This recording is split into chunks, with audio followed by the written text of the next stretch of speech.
looking at this webinar as, can I learn more about how to get to Canada? You might look at this content and say, this isn't going to help me. I'm trying to figure out how to get there. We will have more webinars on that topic. If you're in attendance in this webinar, again, out of respect for your time, our goal would be, you're in Canada, you're facing PR challenges, and you're looking for some solutions, and you came to this webinar for that exact use case. So again, just want to call that out. If that's not a match with what you're looking for, definitely feel free to drop off and join us for a webinar that might be more in line with your current situation. But let's get started. So what we'll do is, I'm going to walk through, next slide will be an agenda. Definitely want to remind everyone who attended, first off, thank you. Second, in the Q&A, always put the questions you have. We're going to cover them at the very end. We have a Canadian immigration lawyer who can address any questions that come up in regards to Canadian immigration, unless they're extremely complicated. And we'll look forward to walking through this webinar and sharing some content. Don't worry about if you look at it and say, wait, the slides are going too fast, I can't take notes. We're going to send the recording or a link to this webinar out. You will have all the details. In a given moment, if you're thinking, hey, something wasn't clear, we're going to follow up with you afterwards. You can always schedule calls. The last slide we put up will show how to answer, will show, follow up and next steps. We're definitely going to be there for you. First off, just to start, we have well over 20 people who have attended the webinar. Would love to hear feedback from where you are. So if you just comment in the Q&A, just put like what city you're dialed in from. That would be helpful for us to know the geography, and just to cover. So I can answer that question back. Sindhu, where in Ontario are you based? I'm in the Greater Toronto area, and specifically in a town called Oakville. Cool. And I am in New York. And Tara is, I believe, on Vancouver Island in British Columbia. Yes, I am. All right, let's get started. We will go to, so agenda, we'll cover introductions first. Then we're going to hear from Sindhu, a real story of getting Canadian PR. Then third bullet, anyone who's attending here who's in Canada on a work permit who hasn't gotten PR would say, yes, I agree with this statement. PR in Canada is getting more difficult. Please help me. We'll talk about provincial nominee programs. We'll talk about specifically the Ontario immigrant nominee program. We'll talk about some success stories, talk about how we can help you. Then we're getting to the live Q&A. So let's get started. Tara, over to you to introduce yourself. Oh, Tara, you are on mute. We cannot hear you. Oh, there we go. There you are. About that. Good morning, everyone. I'm Canadian immigration lawyer and Canadian immigration consultant. I'm licensed in both. I'm licensed in Ontario and British Columbia to practice immigration law. I've known Mark for 7 years now. I'm working with Syndicis, and I specialize in corporate immigration. So I help Canadian employers to bring temporary foreign workers. And I help temporary foreign workers to come to Canada, to stay in Canada, to make sure they're settled here. And then we continue working with our clients all the way to their citizenship. Thank you, Tara. And then Sindhu, over to you for an introduction. Hi, everyone. Glad to know that you're attending today. I moved to the US in 2012, worked there for a bit. I went through a lot of US immigration issues and moved to Canada in 2021 on permanent residence via the Federal Skilled Worker Program. 2020, 2021 is what we now look upon as the easy time. Navigating immigration through COVID had its own challenges. I have now started a newsletter for the past 2.5 years that I bring high quality information to immigrants via that newsletter, and I also bring in inputs from immigration professionals like Tara here, who I'm sure will be providing a lot of value. I look forward to providing my impressions based on lots of conversations with immigrants and my own personal experience. Lovely to have you. Thanks, Sindhu. Definitely looking forward to hearing your story, and also will come because you're someone who's in Canada. You have a finger on the pulse of people coming to you asking for advice. It's great to have you on. Just cover me briefly. I've worked in tech in Silicon Valley 20 plus years, California native, but I bring a unique perspective because I've lived in Canada twice. So I went to Canada first time on student visas. I got my MBA from one of Canada's top business schools. So I was a student in Canada, and then I moved right back to California, Silicon Valley, where I was home for many years. And then to my surprise, I ended up moving to Canada a year later. Worked there for 3 years, living in Toronto. So worked in venture capital and tech, came back to California. So my perspective is as an American citizen who's lived in Canada, so probably wasn't so surprising that several years later, I started Syndesis as my first company, founded in 2014. We do a few things. We employ Canadians who work remotely for US company, which makes us an employer of record, a remote employer. Second, we are able to sponsor Canadian work visas. We're using global talent stream system. And lastly, we build engineering teams in Canada for US companies. So we have extensive cross-border experience, and we do events like this because we want to help. There are multiple ways we can help. Sometimes it's just giving advice. Sometimes for a few of you, there may be a way we could help you. We'll cover that later on. Want to talk first about Sindhu's story. As she mentioned, she had moved from the US to Canada and had been in the US for a while and was very familiar with the frustrations of US immigration. Sindhu, over to you just to give a walkthrough of your story. I think it's extremely relevant to people who are here because, as you said, you were during the 2020, 2021, you mentioned that was an easier time, not easy because of COVID, but easier in terms of getting Canadian PR. So over to you. Yes. So I came to the US to study as a international student. I started working in the US. My field, medical devices and pharma, is not particularly immigrant friendly in the US. They don't particularly tend to sponsor a lot of visas. So this was a hard-won career. After that came the step of H-1B. I was unlucky. I went through the H-1B round several times and was never successful at getting an H-1B. For those who are not familiar with the system, it's a lottery. So it's really a pure lottery. If you don't get it, you don't get it. So I faced career disruption, and I decided to see how it went for about 2 years. I stayed to support my partner's career, and I, in hindsight, regret not coming to Canada sooner. Immigration freedom is massively liberating.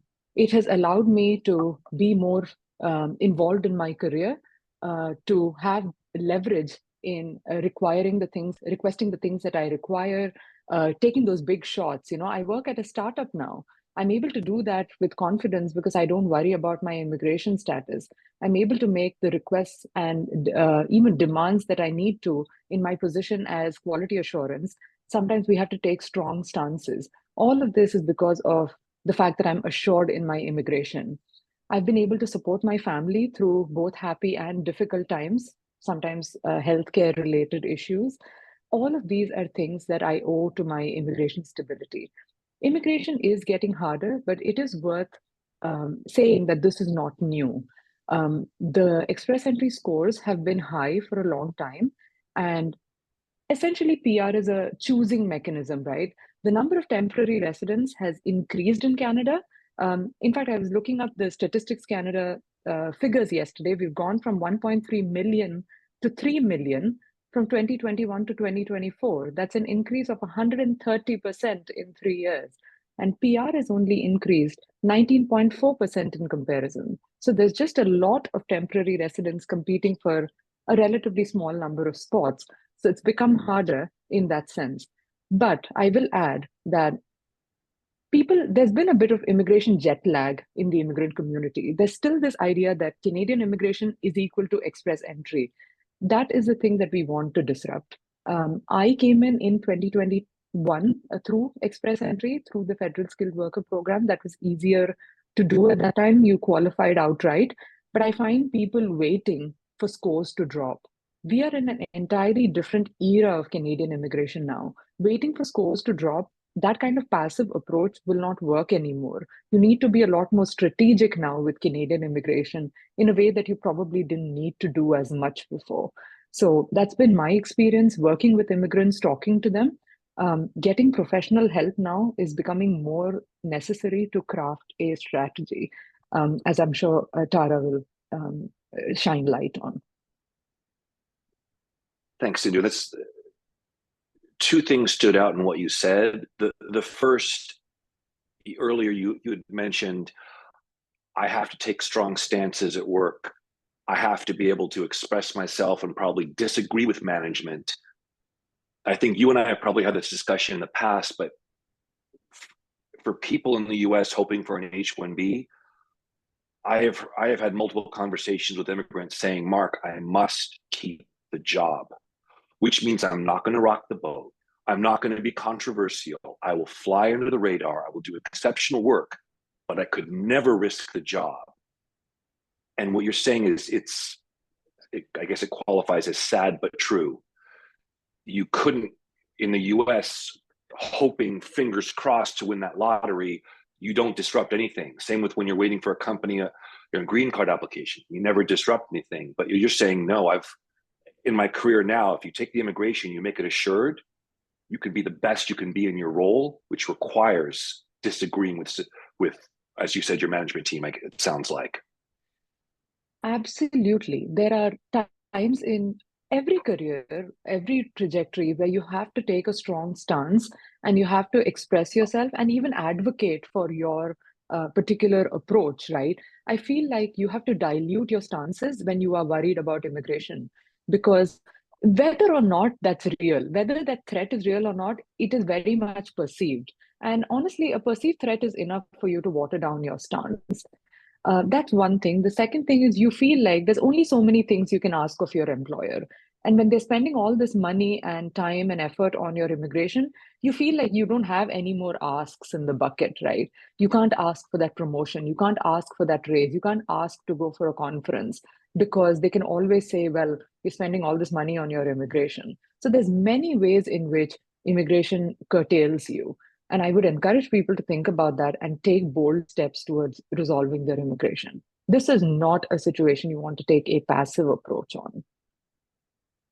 Very true. And the second point is a great lead into the next slides that Tara will discuss, which is an immigration strategy of saying, I'm not going to passively watch those scores and think they might come down.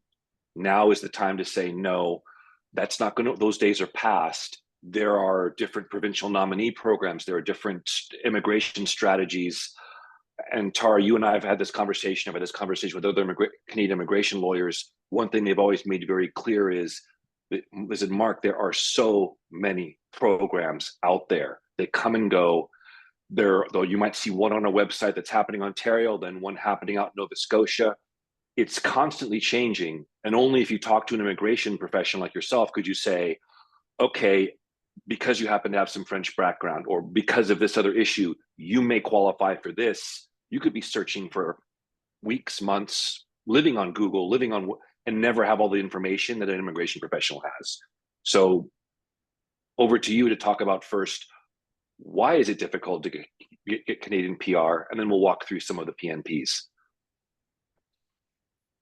Yes, absolutely right. So Sindhu already tapped into this slide a little bit, just explaining how increasingly difficult immigration is becoming.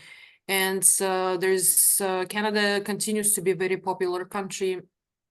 In addition, over the last 8 years, we have accumulated a very large number of temporary foreign workers and students, international students that came to Canada for different kinds of programs, for bachelors, for masters, for PhDs. And since our numbers for allocations for permanent residency spots, they don't match number of students that we're bringing here, it has this snowball effect, which when each year we just have more and more international students, but we don't really have a lot of programs to keep them in here in Canada. And another another issue that it brought, once we start having more international students that are graduating from Canadian programs, these students are very young, they're very competitive, they have very high results in the English tests. Some of them can speak French fluently. Some of them find Canadian employment easily. So there's a big gap between people that are only planning to come to Canada and people that are already in Canada. And in addition, Canada continues in immigration policies, Canada continues to favor those that are already here, that have employment, and they have Canadian immigration, they have Canadian education, they have some Canadian experience, and they are in some or another high demand occupation.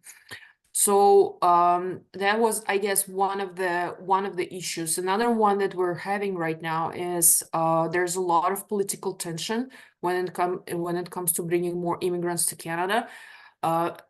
Unlike if we compare, I guess, public opinion a few years back, now Canadians are becoming more conservative, and it kind of pushes a political agenda as well in I guess not to favor more more international workers and immigrants coming to Canada. So there is a whole list of different reasons and factors where Canadian immigration is becoming more difficult.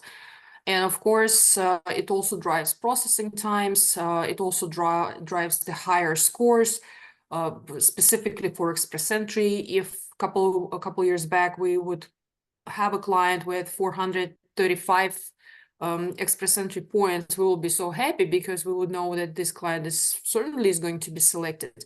Now it's in higher 500s, and if you try to calculate your points for express entry system, you'll see how competitive it is nowadays. So which brings us to provincial nominee programs. Canada does have a lot of, if we can get to the next slide, that one. So just to discuss provincial nominee programs a little bit. The way it works, we have in economic immigration, we have two large buckets. One is the federal immigration, where you apply and you kind of go through the process right away. And then we have provincial nomination program, where first federal government allocates each year immigration quota to each province or territory. And then that province specifically will decide what type of workers they're bringing, what type of international students will qualify, how many trades they're bringing, if they have any other different streams like, excuse me, if they're specifically targeting trades or if they're specifically targeting IT workers. The issue here is with federal programs, they're more or less stable. So we have a federal skilled worker program, we have Canadian experience class for many, many years now. It kind of stayed in the same, almost in the same shape and form since 2015-ish, when express entry was introduced. But even before that, it had the same criteria. Now, PNPs are a little bit more fluid because each year province decides how they're going to allocate those spots. And the provinces that are highly they have higher population, like Ontario and BC, they will have more spots, and the smaller provinces, they have less spots. So the smaller provinces will be very careful in the way how they decide to pick those individuals that are residing in these provinces, and how are they going to select them. And each province would release the new, I guess, new requirements for this specific year. So situation is really fluid with provincial nomination program. Whatever we're discussing is for today. And next year, around February, around March, we might have new rules, we might have new programs. We have in some cases, for example, if you've heard about Alberta, they closed and opened the IT program for a couple of times because they couldn't figure out how exactly to tune it to the way that it works for the province. So that's why when we talk about provincial nomination, we ask client not to consider province shopping. You will not be able to chase your immigration from province to province just because situation changes daily. Today you qualify for, hypothetically, Saskatchewan program, you move to Saskatchewan in 2 months. and this program is going to be shut down for one reason or another. So you have to be very strategic when you choose the province. The most popular, as usual, is Ontario and British Columbia. Ontario is the one we're going to discuss today. But I have to mention that all PNP programs are extremely complex. So even if you have all the information, you will still have, it's still challenging to navigate through this process for many reasons. First one is because they're all completely different. They have different set of requirements. They have different sets of requirements for employers that they're sponsoring. And overall, the selection factors are different, and they all use different systems. So for the federal programs, we use Express Entry Profile, and that's pretty much our main tool for three most popular federal programs that are under Express Entry, which is trades, federal skilled worker, and Canadian experience class. Provincial nomination works a completely different way. So you can try to see information and seek information about specific province that you're targeting, but at the end of the day, if you need to decide whether this type of program is for you or not, I do implore you to go to professional, because those programs are really easy to get refusals on. They're really hard to navigate, so be careful with that part. The Ontario Immigrant Nominee Program specifically, again, very complex situation. They have different streams. They have so many different requirements for each stream, and then sometimes it's hard to see how exactly this specific one works. The one that we will be discussing today is employer-specific one. It's when you basically run out of options, and for some reason you don't have enough points in Express Entry. It could be your age, it could be that you don't have Canadian education, it could be because you don't have enough Canadian experience yet in Canada, or you're waiting for something, or maybe some of your CELPIP or IELTS scores are not high enough. So Ontario nominee program that is employer specific is it's called foreign worker with a job offer. That program is also really complex, and the reason is it's not only don't only have to worry about your requirements and if you meet your own requirements, but you will also have to know that employer A is going to support you, and B, employer qualifies. Not every employer in Ontario can sponsor you to go through ANP. Employers like Synthesis that have established presence in the province, that have financial means, that have enough Canadian workers, enough temporary foreign workers on their payroll, those employers usually go through ANP with flying colors. So you only have to worry about your part, making sure you meet all the requirements of the program that you're applying under.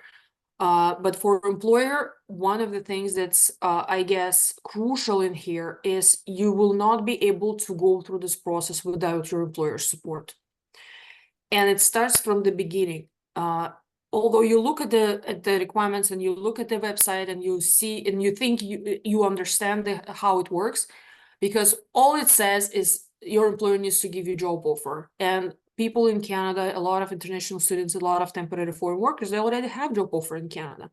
But when we talk about job offer in Canada, specifically for PNP programs, it's not just a piece of paper that has your name on it. It's a full support that your employer provides throughout the process. They will need to sign forms. They will need to present their business information. They will have to. So I'm still recovering. So they will have to provide you with all the numbers, business number, with the number of employees they have. So the information that your employer gives to you to support your PNP program is really extensive. And I've met a lot of clients that would be under impression that if they just have it, why my employer doesn't need to give me anything. I already have a job offer. I already signed a document saying that, so-and-so is hired for this company. What else do I need? So this is not how it works for immigration specifically, especially for PNP. So one quick question, Tara, sorry to interrupt, but I think there's a couple slides coming up where we're going to drill into exactly what you're saying about like what the employer needs and what the worker needs, and there's a lot of complexity there. But you brought a point up interesting that I didn't realize. You called it a province shopping, by looking at the different programs that are there. Is there ever a time where you would say, after consulting with an immigration lawyer who mapped out every program that exists and the worker, is there a time where you'd say, okay, there is a reason for you to move to Quebec, or because of your skill set, here's a program that's been there for multi-years, but you'd have to live in Winnipeg for 2 years? Are there times when you said, okay, you do need to move based on who you are as a person and your experience? This is the right program, and it's not in Alberta. Is there ever a time you would advise a client that's actually in their interest? Yes, absolutely. The issue with all PNP programs is with the whole number of them, there are very limited options for person to move to another province if they don't have an employer. So it all starts with employer and basically ends with employer. The number of programs and allocation for those programs for spots that we discussed earlier is very low. So if it's just, and usually it's a very short window of opportunity. So when we look at all the PNP programs, majority of them, I would say probably 80 to 90% will always require employer support for this specific province. The reason for this is the province don't want people just to come and start looking for jobs and starting to figuring out whether they like this province, they don't like this province. They want people that already settled in there. So they choose number of, let's say, IT professionals or occupations in trades and say, okay, these guys that are already in Canada for 6 months, that are specifically residing in our province for the last 6 months, such as Saskatchewan, then we're going to allocate number of spots for them. And let's say we also want to bring some of the truck drivers. We want to attract them to come to Canada, or to come to our province. So we're going to give them small allocation for this specific stream, for this duration of, for this specific period of time. These programs that we're looking into, I wouldn't say randomly, but the programs where a person can qualify for, let's say, one of the streams, so in one of the provinces, usually what happens is they fill out really quickly because people are starting to flood this specific stream, and it takes it takes maybe sometimes between days and couple of weeks where all allocated spots will go away, and the program will be shut down for indefinite period of time, usually for at least 1 year. So yes, we can do this, but it usually happens depending on occupation, because each province start getting certain occupations. So if we have a good client, the key to this, Mark, though, if client comes to me 99% prepared, we have CELPIP, we have educational credential assessments, we know this client does not have enough points for express entry for one reason or another, their family have all the documents, they have all their passports, and we know that person, for example, has either Canadian immigration or Canadian education or Canadian work experience. Then we take this client and we wait and we see if there's window of opportunity in one of these provinces. When we can jump in right away. There's no time to increase your IELTS or CELPIP score. There's no time to do your educational credential assessment. No time to think about whether I need to apply for police clearance or whether I need medical or not. So it's a really fast-paced environment in this case. But yes, we do have those situations where we can do. It could happen. It could happen totally. It could happen. Really depends on specific client. It really depends on how prepared they are. If client comes and say, well, I'm just thinking about going to this province, or actually I don't care, I can go here or I can go there, I didn't choose, I just need Canadian PR. Those are not the types of, those are not situations where I can provide any solid legal advice, because if client doesn't know what they want, if they don't have any documents and they're just kind of vaguely exploring and searching for legal consult, usually it's, if I don't have enough data, I don't have enough information, then it's not gonna go anywhere.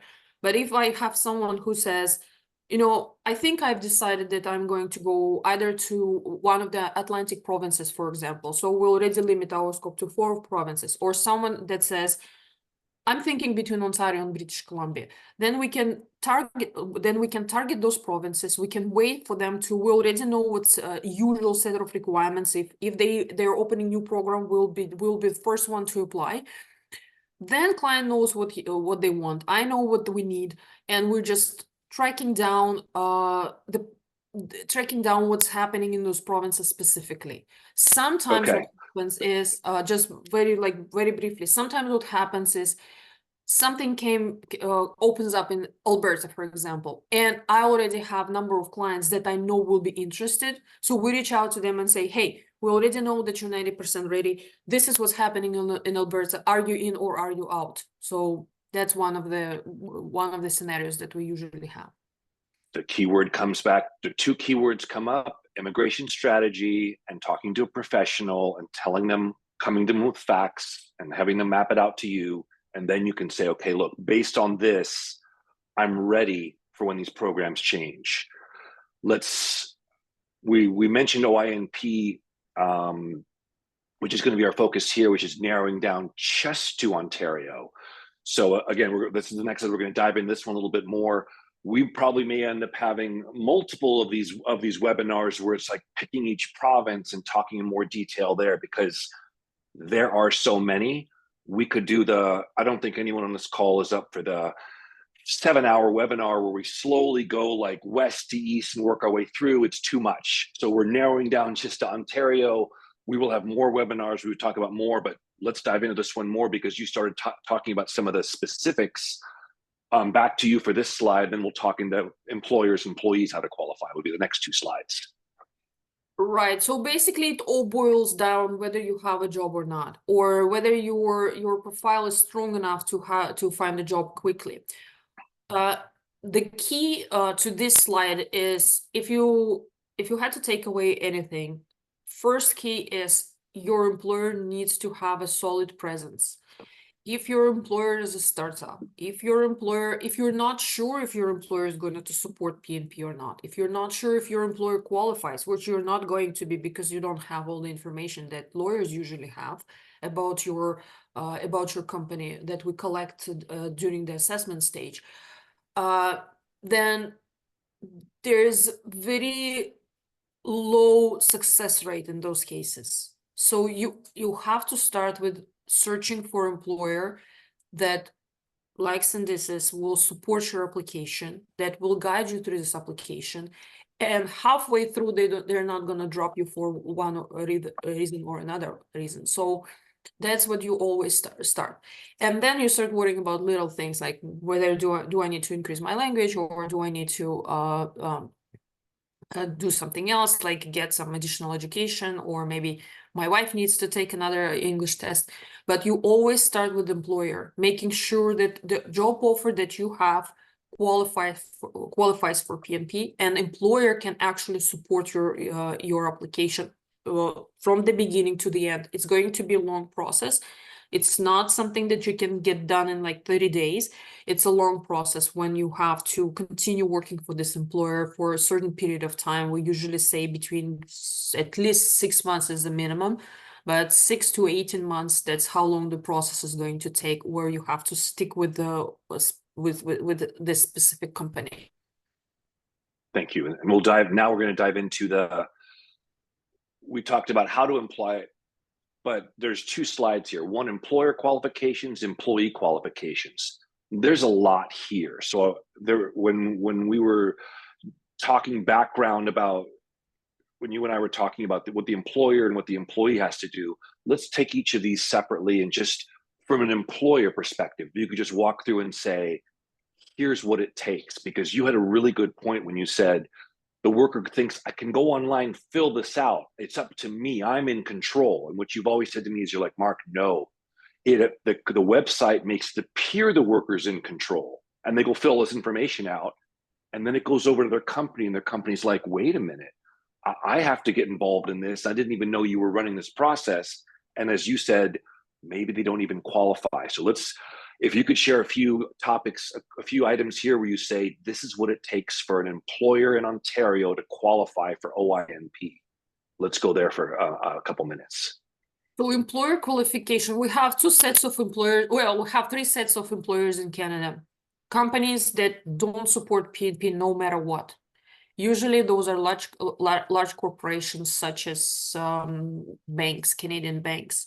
If you file any application for any province and then later on you bring a form to your employer is going to say no because they have policies preventing corporation and corporate employees signing those forms. So this is important part. If you are not sure if your company supports PNPs or not, the best way to start exploring your options is to ask to HR. Then we have employers, and it's majority of them that are not eligible for PNPs for many reasons. There are thresholds, financial threshold, number of employees they have to employ in Ontario, specifically depending on the region. They have to demonstrate presence. They have to demonstrate when the company was incorporated.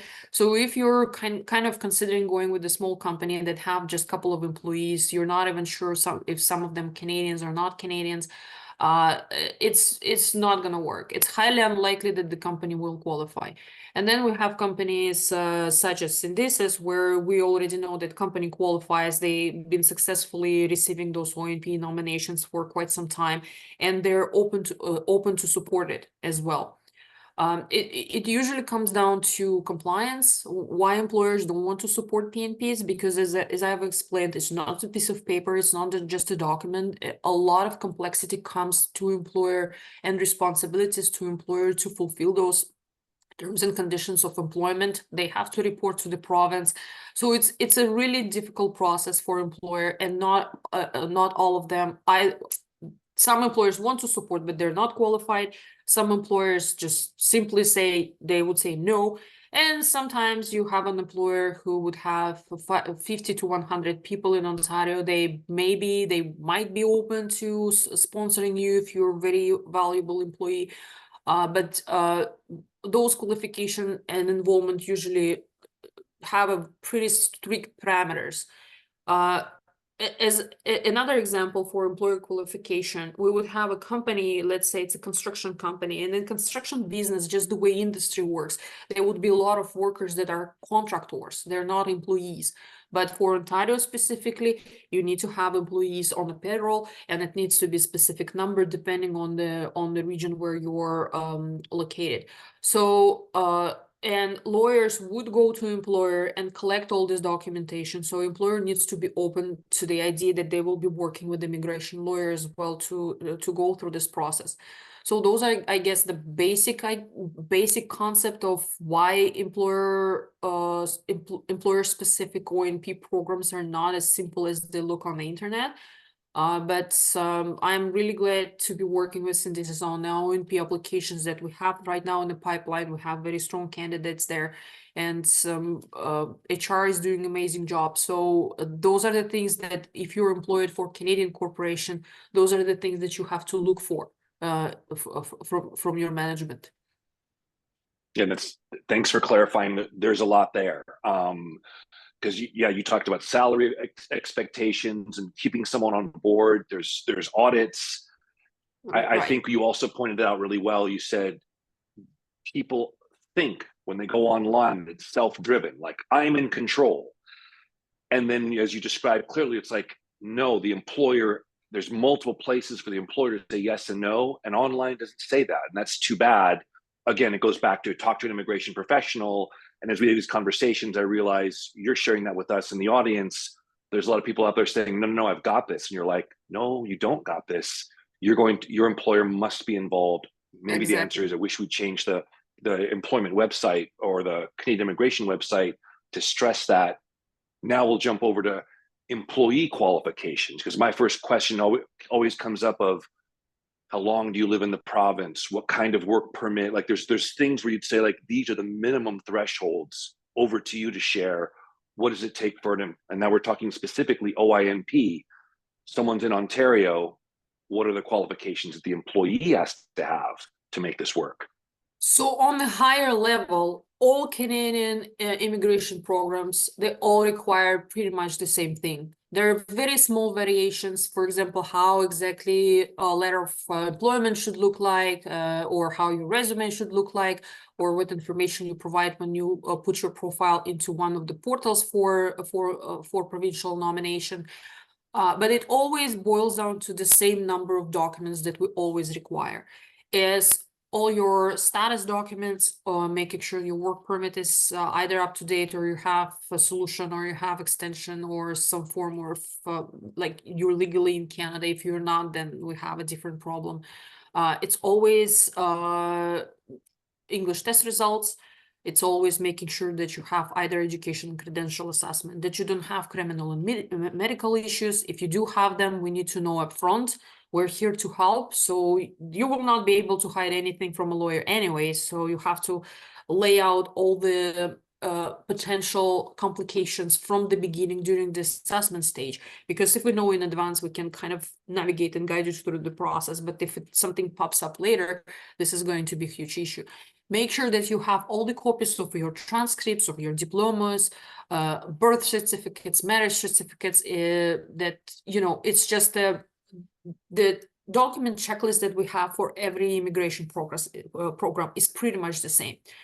Now, when it comes to qualifications specifically, Ontario right now has point system. There are different streams. So if we talk specifically about the employer-driven stream, right?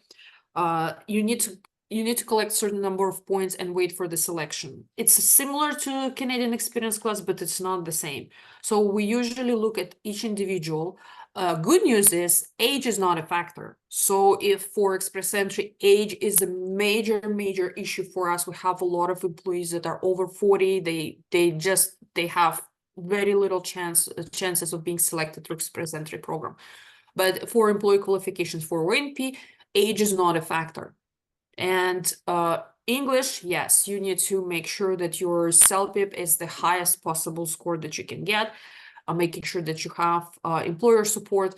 Those are the, I guess, basic things when it comes to qualification. And then case by case assessment is made. But majority of the cases that we are getting, those are highly educated professionals with many years of experience and with job offers, and they have masters or bachelors. So it's not a big issue to qualify employee for ONP.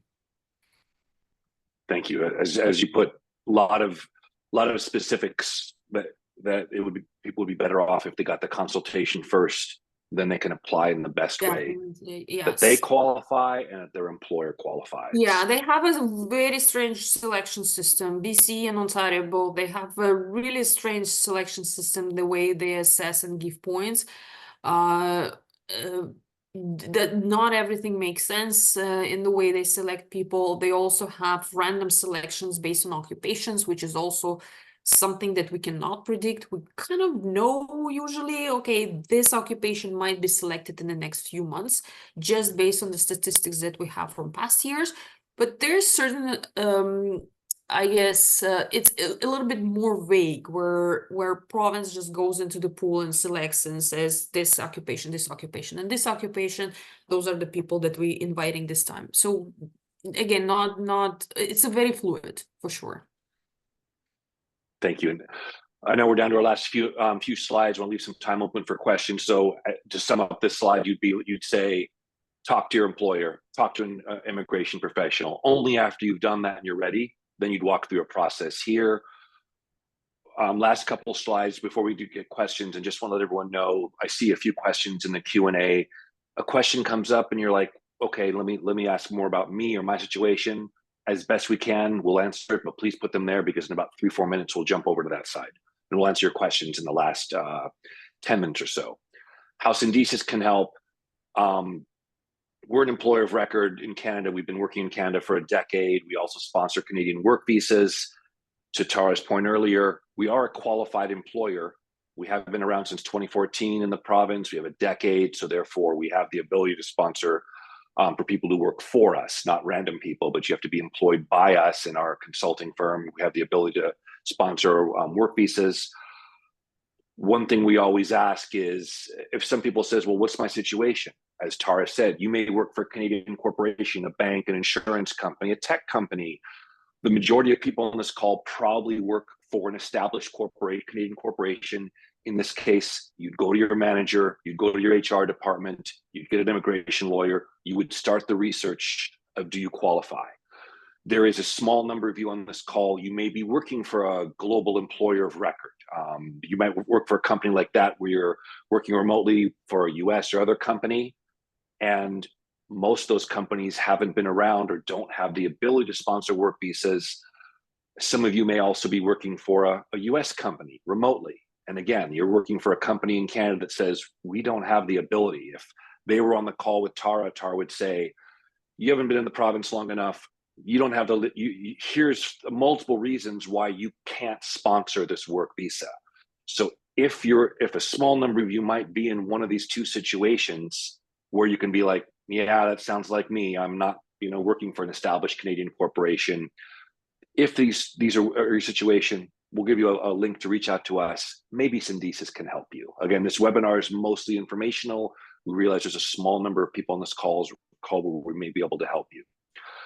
And yeah, which one is right for you?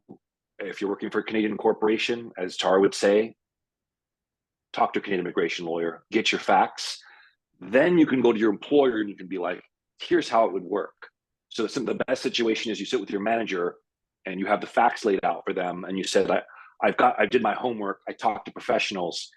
If you're willing to do A, B, C, and D, we can secure my PR. That's the best way to win. For a very small number of you, if you worked for an employer of record, or if you're working for remotely for a US company and it's not established, maybe Syndesis can help you. We can also just provide some advice in that situation. Maybe we can't. Want to share a couple situations. We had someone working with us, did not have, 40 years old, age challenge. As Tara said, that's a problem. We were able to help them via OINP. Another worker had moved to be close to their family. They were in Canada. And again, they came to us and said, I'm in Ontario. Here's my situation. The PR is not working. Well, we, as an established Canadian corporation, these were our employees. We were able to help them. These are our unique situations, but someone on this call may be thinking, no, this is me. Or you may be thinking, no, this is a friend. This is someone who is in the situation. Maybe Syndesis can help, but for the majority of you, your first avenue is immigration professional. So this is our conclusion. We're going to leave it. We have about a little over 7 or 8 minutes open for questions, but again, we're going to share this out. So if some of you might be looking at this saying, do I have to type out that URL? Did you have to make it so complicated? Don't worry. We're sharing this slide deck out and the information. All this will be on there. But for the majority of you, 95+%, it's the second email, tar.lee@tribevita.com.